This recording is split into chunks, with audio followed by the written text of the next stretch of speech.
The great hall was silent. Hundreds of beings from dozens of worlds sat in their seats, and not one of them made a sound. The Galactic Council chamber on the moon of Velos was famous for its arguments and loud debates. But today, the room was as quiet as a grave. Velora stood near the back, her four thin legs trembling slightly. She was young for a Sylvani, barely 40 cycles old, and this was her first time at a real council meeting. Her insect-like eyes looked around the chamber, trying to understand why everyone seemed so afraid. The holographic display in the center of the room showed images of burning colonies. 3 mining stations in the outer systems had been captured by a warlord named Gorath. Thousands of workers were now hostages. Ships had been destroyed. Families had been torn apart. "We must act," said one of the Thenari delegates, his reptilian scales shimmering under the lights. "But our fleet is too far away. By the time we arrive, the hostages will be dead." Velora raised her hand. As a junior diplomat, she knew she should stay quiet, but she had an idea, and she thought it was a good one. "What about mercenaries?" she asked. Her voice was thin and high like wind through grass. "There are many soldiers for hire in the outer systems. We could pay them to." She stopped talking because everyone was looking at her. Some looked surprised. Others looked almost sick. An old Kreth commander named Mox slowly turned his massive body toward her. He was huge, even for his kind, with gray skin like stone and 4 arms thick as tree trunks. His eyes, deep and black, studied her for a long moment. "You are new," Mox said. His voice was like rocks grinding together. "So I will forgive your ignorance. There is only one mercenary worth hearing for a job like this, and speaking his name in this chamber is difficult." Velora tilted her head. "Why, who is he?" Mox was quiet for several seconds. When he spoke again, his voice was lower, almost a whisper. "His name is Kang Thiho. Humans call him the Reaper of Endara." The effect was immediate. Several delegates stood up and left the room. Others made religious gestures, asking their gods for protection.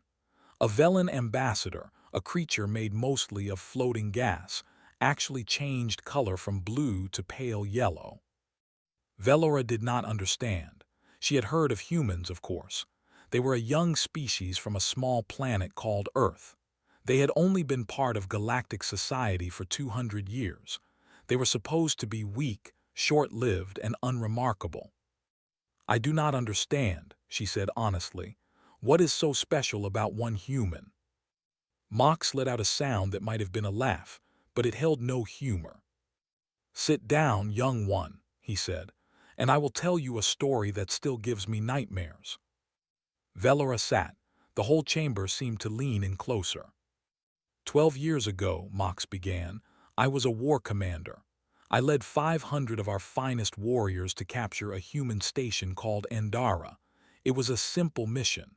The station had only a small security force. We expected to be done in less than an hour." He paused, and Velora saw something she had never seen on a Kreth face before: fear. "When we arrived, most of the humans surrendered. They were smart. They knew they could not win. But one man did not surrender. One man stood in a corridor that led to the civilian shelters, where women and children were hiding." Mox's 4 hands curled into fists. That man was Kang Thiho. He was not even a proper soldier then, just a security guard with a rifle and a knife. We laughed when we saw him. One small human against 500 Kreth warriors. We thought it would take seconds. "What happened?" Velora asked. 19 hours, Mox said. "For 19 hours he held that corridor. We sent wave after wave of our best fighters. They did not come back. We used explosives. He used the debris as cover. We tried to go around him through the ventilation shafts. He had filled them with traps." The old commander's voice cracked slightly. "By the end, the corridor was filled with the bodies of my warriors. The walls were covered in blood, most of it ours. And Thiho was still standing. He had been shot 11 times. His left arm was broken. He had lost 2 fingers on his right hand. and he was still fighting. Velora felt her heart's beating faster. How is that possible? That is the question every species asks about humans, Mox replied. Their bodies are not stronger than ours. Their weapons are not better, but there is something inside them, something we do not have. When they decide to fight, they do not stop. Pain does not stop them. Fear does not stop them. Even death does not always stop them. He looked directly at Velora. We finally retreated, 500 warriors running from one wounded human. When our commanders asked why we failed, I told them the truth. I said we were not fighting a man. We were fighting something that had forgotten how to die. The chamber was completely silent now. After Endara, Thiho became a legend, Mox continued. He joined the human military. He fought in dozens of battles. Every time the stories were the same. He would be wounded, broken, outnumbered. And every time he would win. Now he works alone, taking contracts that no one else will touch. Velora processed this information. And you think he can defeat Gorath? I think Gorath should start praying to whatever gods his people believe in, Mox said darkly. The council voted quickly after that. They agreed to send a message to King Thiho, offering him payment to free the colonies. Velora thought it was a waste of time. Surely the stories were exaggerated. Surely one human could not be as terrifying as they said. 2 days later, a response came. Velora was standing next to Mox when the message arrived. It was short, just a few words in the human language that her translator converted for her. Contract accepted, I will handle it. That was all. No demands for more money. No questions about the enemy forces. No requests for backup or support. Just simple acceptance. Velora looked at Mox. The old warrior who had survived hundreds of battles, whose body was covered in scars from a lifetime of war, was trembling. His 4 massive hands shook like leaves in a storm. Are you afraid? Velora asked softly. Mox did not answer for a long moment. When he did, his voice was barely a whisper. I am afraid for Gorath, he said. That warlord has conquered dozens of worlds. He has killed millions. He thinks he knows what war is. He thinks he understands violence and death. Mox turned to look at the stars through the chamber's great window. But he has never faced a human who has nothing left to lose. And when Thiho comes for him, he will learn what the rest of us already know. What is that? Velora asked. Mox's answer would stay with her for the rest of her life. There are predators and there are prey. And then there are humans. They are something else entirely. Something that makes predators run and prey stand still. Something that turns the laws of nature upside down. He paused. Gorath thinks he is the monster in this story. He is wrong. The real monster is coming, and his name is King Thiho. Velora looked out at the stars. Somewhere out there, a human was preparing to make war. She still did not fully believe the stories.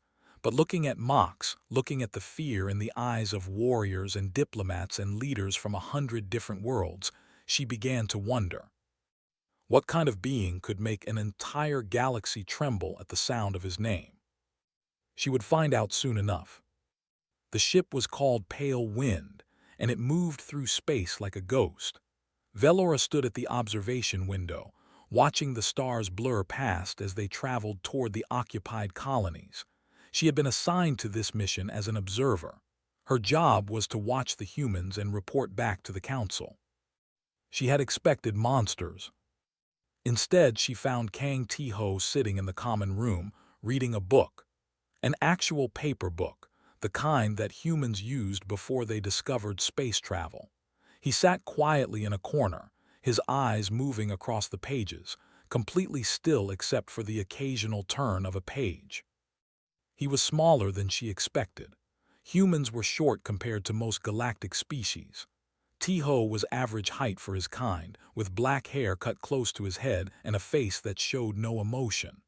His eyes were dark brown, almost black, and when he looked up at her, felt a strange chill run through her body. You are starring, he said. His voice was calm and flat. "I apologize," Velora replied quickly. "I have never met a human before." Thiho studied her for a moment, then returned to his book. "Now you have." That was all.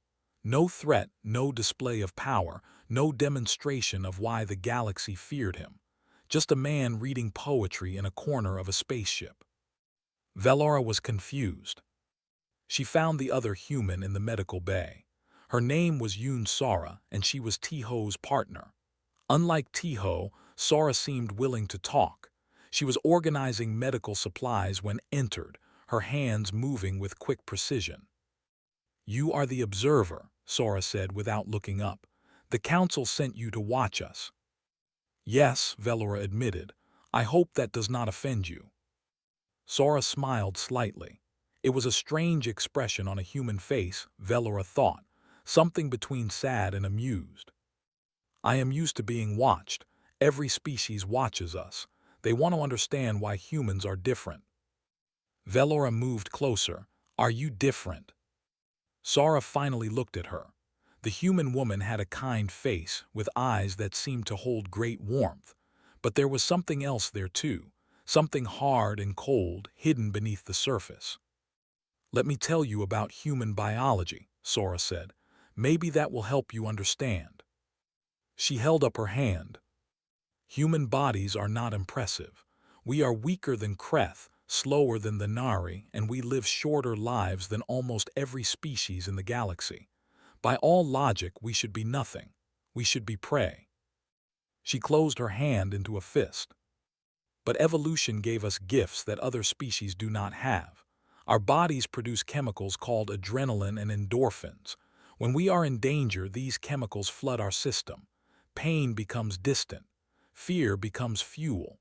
We become faster, stronger, and more focused than we normally are." Velora had heard this before. Other species have similar responses. "True," Sara agreed. "But here is where humans are different. Most species have limits on these responses. Their bodies shut down after a certain point, forcing them to stop fighting. It is a survival mechanism. It keeps them from killing themselves." She paused. "Humans do not have that limit. Our bodies will keep producing these chemicals until we are dead. We can push ourselves past the point of death and keep fighting. We can ignore wounds that would kill others. We can stay awake for days, run for hours, fight until our hearts literally stop beating." Velora felt her legs grow weak. "That sounds horrifying." "It is," Sara said simply, "for everyone except us." The ship shook slightly as it adjusted course. Sara steadied herself and continued. "There is more. Human brains are designed for pattern recognition. We see threats everywhere. We plan for danger constantly. Even when we sleep, part of our brain stays alert, watching for enemies. This makes us paranoid, anxious, and always ready for violence." She looked toward the common room, where Thiho was still reading. "Put all of this together and you get a species that never stops, never quits, and never accepts defeat. We fight until we win or we die. There is no middle ground." Velora thought about Mox's story. 19 hours, 11 bullet wounds, still fighting. "Is that why the galaxy fears you?" she asked. Sora's smile faded. "The galaxy fears us because we remind them of what they used to be. Long ago, before civilization, every species was like us. They were hunters, survivors, killers. But as they evolved, they lost those instincts. They became peaceful, logical, safe." She shook her head. "Humans never lost those instincts. We are still the same predators we were 1,000,000 years ago. We just learned to hide it better." Later that day, Velora found Captain Bryn in the cockpit. Bryn was of the Nari, a reptilian species known for their skill at piloting spacecraft. He was not happy about having humans on his ship. "I do not like this," he said, his scales shifting from green to nervous yellow. "Having humans on board is like carrying live explosives. You never know when they will go off." "They seem calm to me," Velora said. Bryn laughed, but it was not a happy sound. "That is the problem. Humans are always calm until they are not, and when they stop being calm, everything around them dies. He pointed at a screen, showing the enemy fleet waiting for them. You know the difference between humans and other species. Other species fight until the battle is lost. When they see they cannot win, they surrender, they retreat, they survive. His voice dropped lower. Humans fight until they are dead. Sometimes not even then. I once saw a human soldier with half his body gone, dragging himself toward an enemy position with a grenade in his hand. He was dead before he got there, but he did not know it, or maybe he did not care. Velora felt sick. Why are they like this? Because their planet was hell, Bryn replied. Earth is a death world. Everything there is trying to kill everything else. The animals, the plants, even the weather. Humans survived that place for millions of years. They had to be crazy to do it, and that craziness is in their blood. The ship dropped out of hyperspace suddenly. Warning lights flashed across every screen. Velora looked out the window and felt her heart stop. Ships, hundreds of ships. The entire fleet of Warlord Gorath surrounded them like a net of steel and fire. A voice came through the communication system. It was deep and cruel, speaking in a language that Velora's translator converted instantly. Attention, vessel, you have entered restricted space. Surrender now and your deaths will be quick. Resist and you will suffer. Velora's legs gave out. She collapsed to the floor, her body shaking with terror. This was it. They were going to die. But then she heard footsteps. Thiho walked into the cockpit, still holding his book. He looked at the screen, at the hundreds of enemy ships, at the impossible odds. His face showed no fear. His hands did not shake. Good, he said quietly. I hate waiting. He put down his book and looked at Captain Bryn. Open a channel to the enemy flagship. Bryn stared at him. You want to surrender? No, Thiho's voice was calm, but something in it made the temperature in the room drop. I want to say hello. The channel opened. For a moment there was only static. Then the face of Warlord Gorath appeared on screen. He was massive, a mountain of muscle and scar tissue, with eyes like burning coals. You are the human, Gorath said, his voice dripping with contempt. The one they call the Reaper. I expected someone bigger. Thiho said nothing for a long moment. He just looked at Gorath, his dark eyes studying the warlord like a scientist studying an insect. 12 years ago, Thiho finally said, you attacked a colony called Myra. You killed everyone there. Men, women, children. You burned the farms and poisoned the water. You did it for fun. Gorath smiled, showing rows of sharp teeth. I remember, it was a good day. Thiho nodded slowly. I was on that colony. I was the only survivor. The smile on Gorath's face flickered, just for a second. I have been looking for you for a long time, Thiho continued. And now here you are, with all your ships and all your soldiers. He leaned closer to the screen. It will not be enough. He cut the transmission. Sora appeared beside him, already checking her weapons. She did not look scared either. How do you want to do this? She asked. Thiho smiled. It was not a nice smile. It was the smile of a wolf looking at a herd of sheep. The same way we always do, he said. We go in, we hurt them, and we do not stop until they are all dead or they run away screaming. He looked at Velora, who was still on the floor shaking. You wanted to know why the galaxy fears humans, he said. Stay close to me and you will find out. Then he walked toward the airlock, ready to start a war against an entire fleet. Alone. The grain silo was dark and cold. Young Thiho pressed himself against the metal wall, trying not to breathe, trying not to make any sound at all. He was 19 years old and his world was ending. Outside, Myra Colony burned. He could hear the screams. They came from everywhere, rising and falling like some terrible song. The raiders had come at dawn, dropping from the sky in ships painted black as death. No one knew why. Myra was just a farming colony, home to 3,000 people who grew food for the outer systems. They had nothing worth stealing. But warlord Gorath did not come for treasure. He came for blood. Through a crack in the silo wall, Thiho watched his neighbors die. He watched Mr. Pack, who had taught him how to fix farm equipment, get cut down while trying to protect his wife.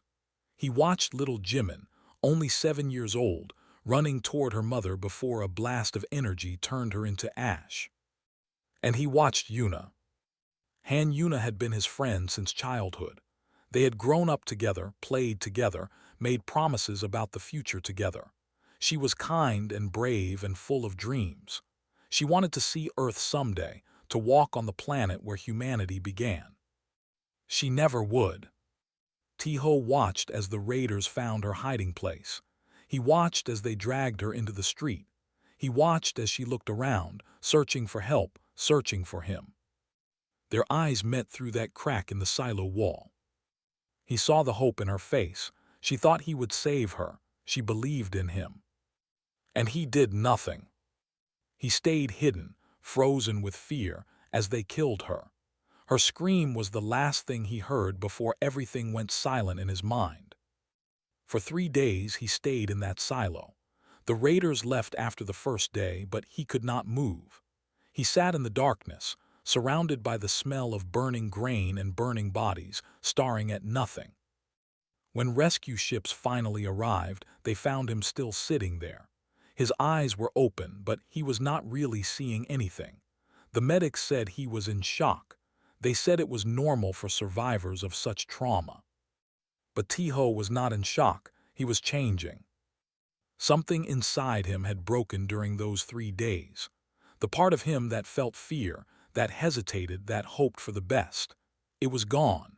In its place was something cold and hard, like a blade forged in fire. He enlisted in the United Earth Defense Corps the same week he was released from the hospital. The recruitment officer looked at his file and shook his head.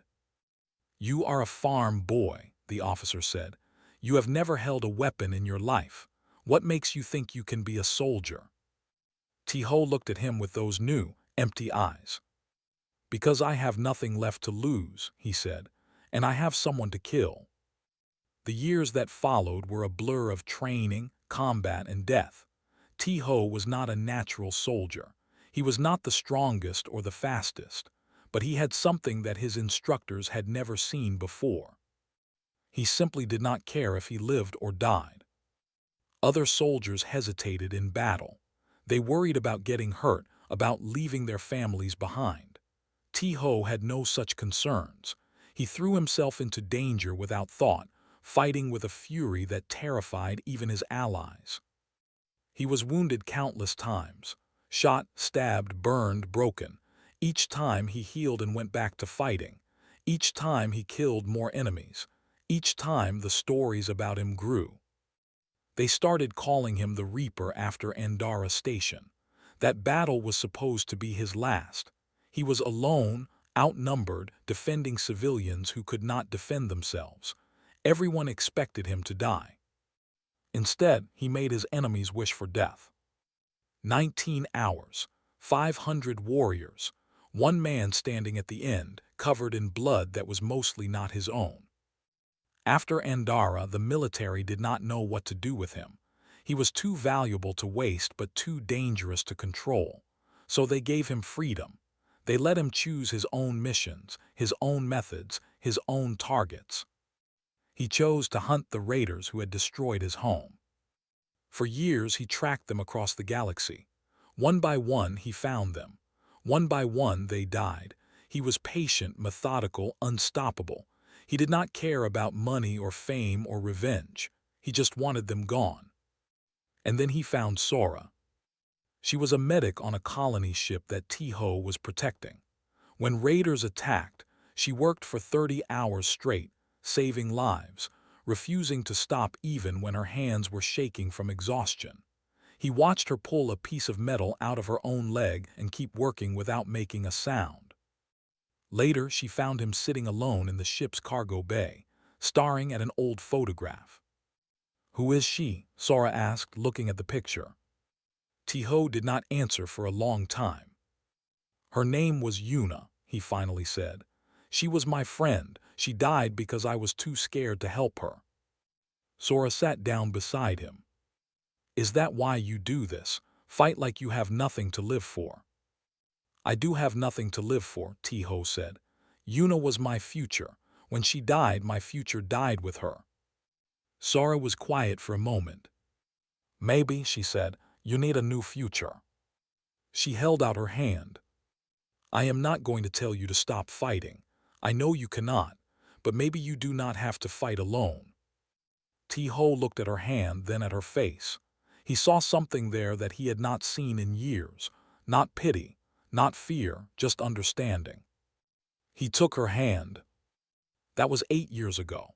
Since then, Sora had been with him through every battle, every wound, every dark night when the memories became too heavy to carry alone. She did not try to fix him. She knew he was broken in ways that could not be repaired, but she stayed anyway. And now they were finally close to the end.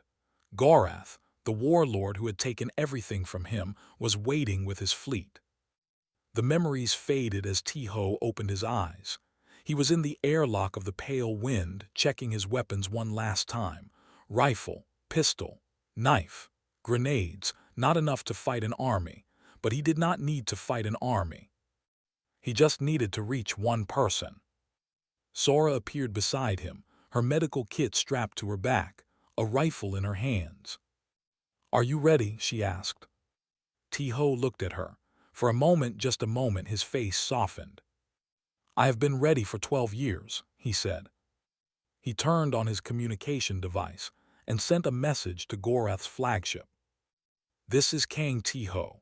You took everything from me on Myra Colony, my home, my friends, the woman I loved. You left me with nothing but hate and time. He paused. I have used that time well. I have learned every weakness your species has. I have studied every mistake you have made. I know how you think, how you fight, how you bleed. His voice dropped lower, colder. You made me what I am. You created a monster and set it loose in the galaxy, and now that monster is coming home.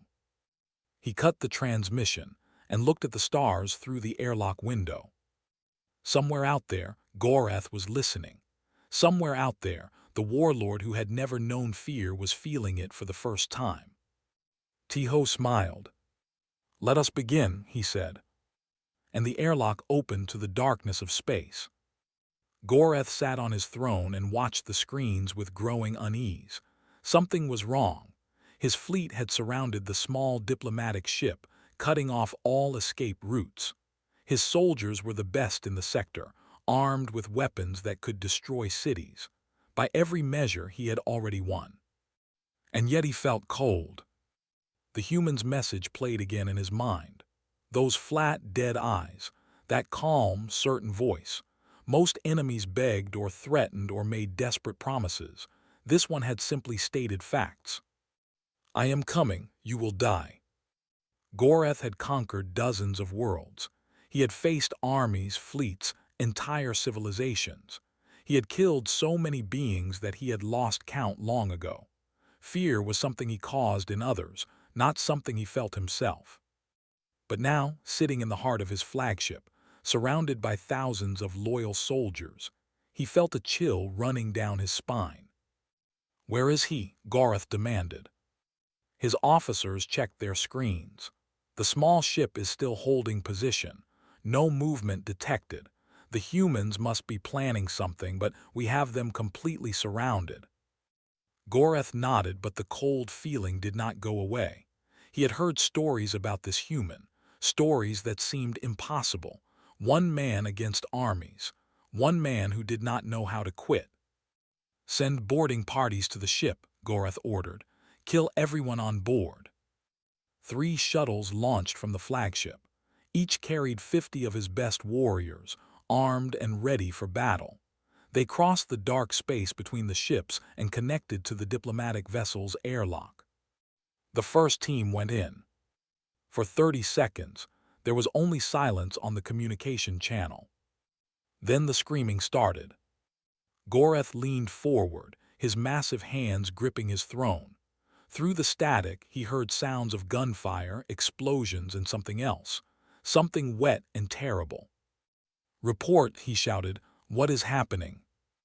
A voice came back, broken and afraid. "He is here. The human is here. He came out of nowhere. He is." The voice cut off. The second team's channel went silent 10 seconds later. The third team lasted almost a full minute before their screams faded to nothing. 150 warriors, gone in less than 3 minutes. Gorath stood up slowly. His officers were staring at their screens, faces pale with shock. "He is one human," Gorath said, his voice low and dangerous. "One small, weak, short-lived creature. How is this possible?" No one answered. On the surface of Voss 3, the mining colony, another battle was beginning. Sora had dropped from the diplomatic ship in a small pod, landing in the middle of the hostage camp. She was not alone. A human combat engineer named Lee Disu had been waiting on the planet for weeks, preparing for this moment. "About time you got here," Disu said, handing her an extra rifle. "I was getting bored." Sora looked at the camp. Hundreds of workers from a dozen different species were being held in makeshift cages. Guards walked between them, weapons ready, watching for any sign of resistance. "How many guards?" Sora asked. "About 200, plus automated defenses, patrol ships, and enough firepower to level a city." Sora smiled. "Good thing we brought snacks." She activated her communication device. "Thiho, we are starting the ground assault. What is your status?" Static, then his voice calm as always. "I am on the flagship, moving toward the bridge. Keep the hostages safe. I will handle Gorath." Disu shook his head. "That crazy fool is actually doing it, taking on an entire ship by himself." "He has done worse," Sora said. She checked her weapons one last time. "Let us give him something to come home to." They attacked without warning. Sora moved like water through the camp, her shots precise and deadly. Every guard that saw her fell before they could raise their weapon. Disu followed behind, planting explosives on the automated defenses and clearing paths for escape. The hostages watched in amazement. 2 humans against an army, it should have been suicide. But the humans did not seem to know that.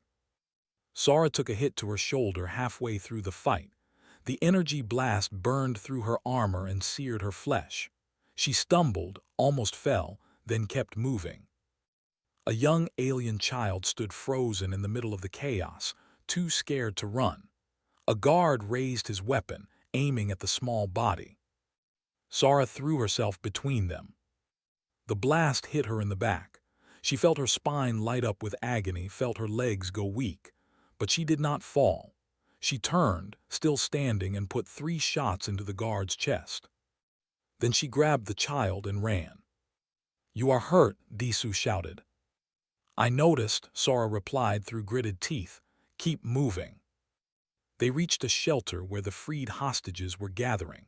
Sora set down the child and finally allowed herself to lean against a wall. Blood was running down her back, soaking through her armor. A Sylvani hostage approached her with hesitant steps. "Why?" the alien asked. "Why do you fight like this? Why do you suffer for people you do not even know?" Sora looked at the child she had saved. The small creature was crying, reaching for a parent who might not have survived. "Because someone has to," she said simply. On the flagship, Thiho was painting the corridors red. He moved through the ship like death itself, a shadow with a knife and a gun. The soldiers who faced him were not weak. They were veterans, killers, monsters in their own right. They died anyway. Gorath watched through security cameras as his forces fell. The human was not fighting fair. He used every dirty trick, every brutal technique, every advantage he could find. He shot soldiers in the back. He used the bodies of the fallen as shields. He set traps and ambushes and killed without mercy. And when his weapons ran empty, he used his hands. Gorath saw the human break a warrior's neck with a move that should have been impossible for someone so small. He saw the human take a blade to the stomach, pull it out, and keep fighting. He saw the human smile as he killed, a cold and terrible smile that had no joy in it. This was not a soldier. This was something else. Something that had evolved in darkness and blood, something that the universe had created as a punishment for those who thought they were untouchable. "Seal the bridge," Gorath ordered. "All units protect the bridge." His remaining soldiers gathered in the corridor outside the command center. 200 warriors, the last defense against one human. For 5 minutes, nothing happened. Then the lights went out. What followed was not a battle, it was a harvest. Gorath heard his soldiers screaming in the dark. He heard gunfire, explosions, and the wet sounds of blades finding flesh. He heard names called out in terror, pleas for mercy, promises of surrender. None of it helped. When the lights came back on, Thiho was standing at the door of the bridge. His armor was torn. His face was covered in blood. His left arm hung at an angle that was clearly broken. And his eyes were still completely calm. "Hello, Gorath," he said, stepping over the bodies of the fallen. "Do you remember me now?" Gorath rose from his throne. He was 3 times the human size, a mountain of muscle and scar tissue. He had killed thousands with his bare hands. "You are impressive," the warlord admitted. "For a human, but you are wounded, exhausted, alone, and I am still stronger than you." Thiho nodded. "You are right," he said. "You are stronger, faster, bigger. You have every advantage." He raised his knife. "But you have never fought someone who does not care if they live or die. You have never faced a creature that will tear out its own heart if that is what it takes to stop yours." He smiled that terrible smile. "You made me what I am, Gorath. On Myra Colony you killed the boy I was. You created this instead. A weapon. A monster. A thing that exists only to destroy things like you." Gorath roared and charged. The battle that followed would become legend. 2 titans, locked in combat, each fighting with everything they had. Gorath used his strength, his size, his decades of experience in violence. Thiho used something else. He used rage. 12 years of pain and loss and burning hate compressed into every strike. He fought like a man possessed, taking hits that would have killed anyone else, getting up every time he fell. In the end, Gorath was on his knees, broken and bleeding.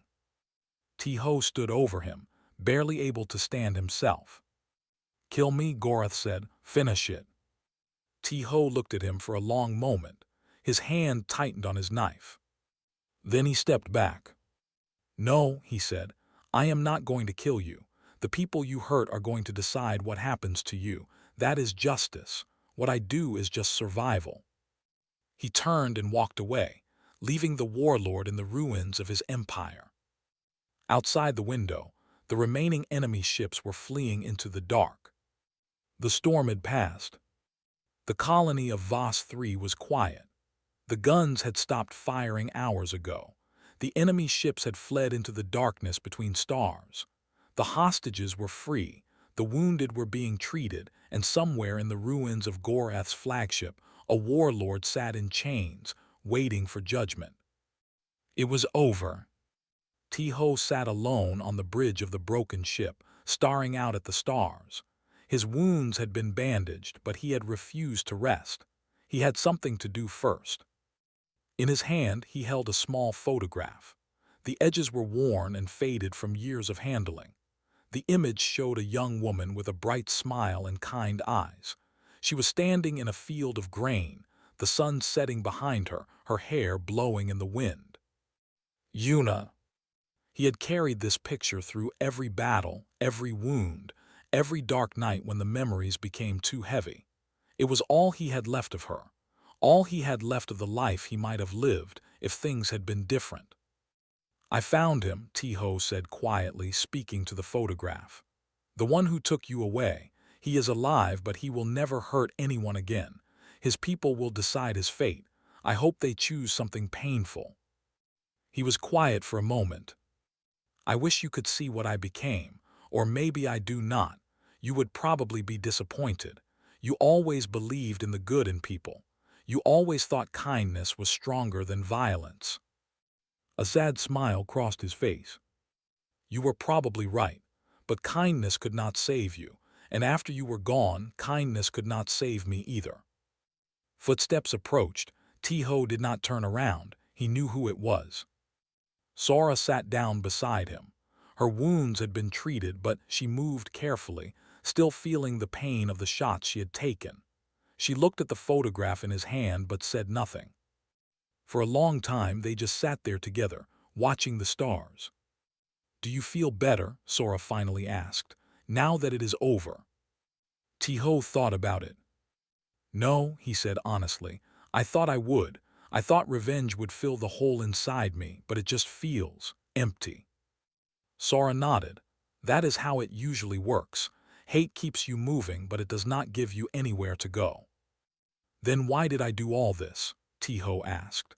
"Why did I spend 12 years hunting and killing if it was not going to help?" Sora looked at him. "Maybe you did not do it for yourself. Maybe you did it for all the people Gorath would have hurt if you had not stopped him, the colonies he would have burned, the families he would have destroyed, the children who will grow up safe now because you made sure the monster could not reach them." She reached out and took his hand. "You saved a lot of people, Thiho, today and all the days before. That has to mean something." He looked at their joined hands. Her fingers were small compared to his, but they were strong. She had held those hands steady while treating wounded soldiers, while firing at enemies, while pulling him back from the edge of death more times than he could count. "What happens now?" he asked. Sora smiled. "We rest, we heal, and then probably someone else will call with another impossible mission, and we will do it all over again." "That sounds exhausting." "It is, but it is also what we are good at, and the galaxy still needs people like us." On the surface of Vos 3, the survivors were gathering. Gorath had been brought down from his flagship in chains, and now he stood before the people he had terrorized. Former hostages from a dozen different species surrounded him, their eyes filled with anger and pain. They would decide his fate.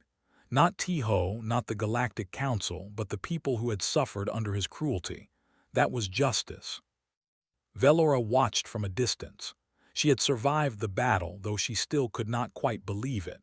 She had seen things that would haunt her dreams for the rest of her life. She had watched humans do impossible things, terrible things, wonderful things.